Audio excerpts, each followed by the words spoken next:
далекий, прекрасный. Вокруг суета,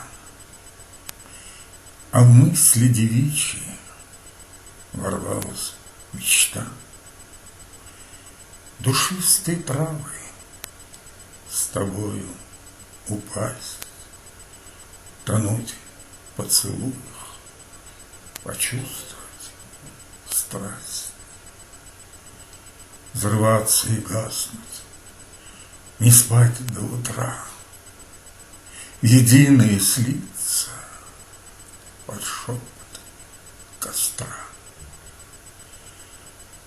и спрятать глаза под вуалью волос, чтоб ты не заметил предательских слез, не знал, что за тайну храню на пути, как будто с рассветом мне будет